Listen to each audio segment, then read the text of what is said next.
कहा जाता है अपने जीवन का फैसला कभी भी दूसरों के भरोसे मत ले। कभी भी, ये बात हमेशा याद रखिएगा।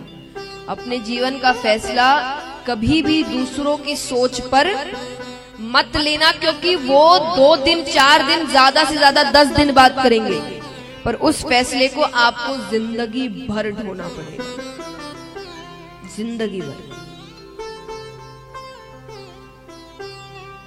तो अपने जीवन का रिमोट कंट्रोल अपने हाथ में लीजिए। किसी के बोलने से आप पर असर नहीं होना चाहिए। भगवान ने बुद्धि दी है ना, दी है कि नहीं? क्या उस समय भी कहीं और थे हम?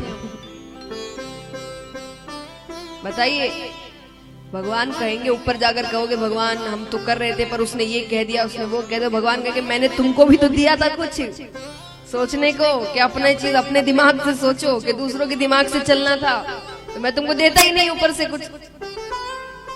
अगर दूसरों के ही बोले बोले अपनी जिंदगी जीनी थी, एक बात खुद सोचिए, अगर भगवान चाहते कि हम दूसरों के बोले बोले जीवन जिए तो भगवान ये क्यों देते हमको?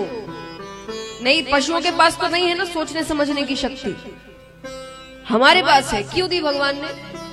कुछ नया करने। जरूरी नहीं जो हर कोई कह रहा है वही करते रहो, वही करते रहो, जियो करो मर जाओ।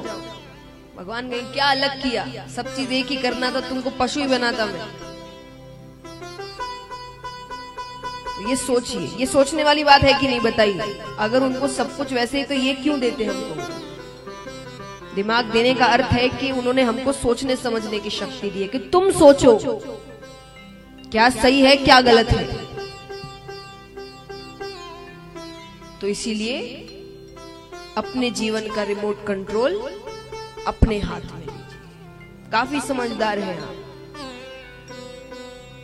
18 के बाद हमको देश चलाने का मौका मिल जाता है कि देश का हम प्रधानमंत्री चुन सकते। इतना दिमाग नहीं है कि अपना जीवन चला सके। देश कौन चलाएगा ये चुन सकते हैं, पर हम कैसे चलेंगे उतना नहीं पता हमको। तो इसीलिए आनंद यानी अपने अंदर के आनंद को पहचानो। सबके अंदर भगवान बैठे हैं, सबके अंदर, हर व्यक्ति के अंदर भगवान है। इसलिए तो कहते किसी झगड़ा करने से पहले ये सोचो कि भगवान तो उसके अंदर भी है। तो बुराई को खत्म करना है, व्यक्ति को थोड़ी खत्म करना है।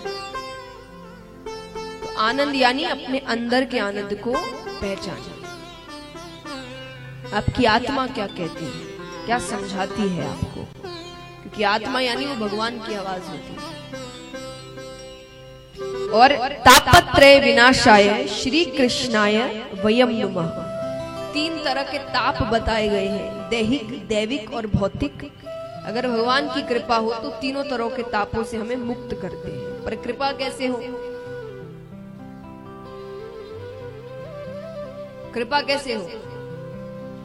भगवान की कमजोरी क्या है? भगवान भक्त को रोते हुए नहीं देख सकते, कभी नहीं देख सकते। भगवान कहते एक बार मेरे भक्त ने मुझे रोकर पुकार लिया, पापी से पापी भी, मैं उसके वहीं के वहीं सारे पाप खत्म कर देता हूं। भगवान कहते हैं सन्मुख होए जीव मोहे जब ही। एक बार मेरे सामने आ जाए, वो कहे नाथ मैं आपका हूं, मैंने बड़ी बहुत गलतियां की है पर अब मैं आपका हूं।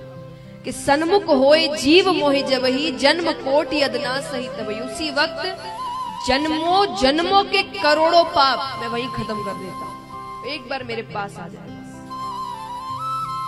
तो भगवान को रोकर पुकार, ये भगवान की कमजोरी है। इस प्रकार भगवान का स्वरूप बताया गया। आइए अब कुछ कथाओं में प्रवेश करते हैं। शुकदेव जी के अवतार की कथा। सबसे पहले जिन्होंने, यहां कितने हैं जिन्होंने गुरु बनाए हैं? हाथ उठाना।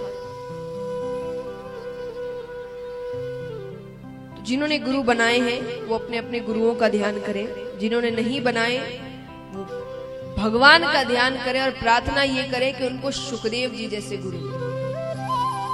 उन्होंने 7 दिनों में भगवत प्राप्ति करवा दी थी, सिर्फ 7 दिनों में।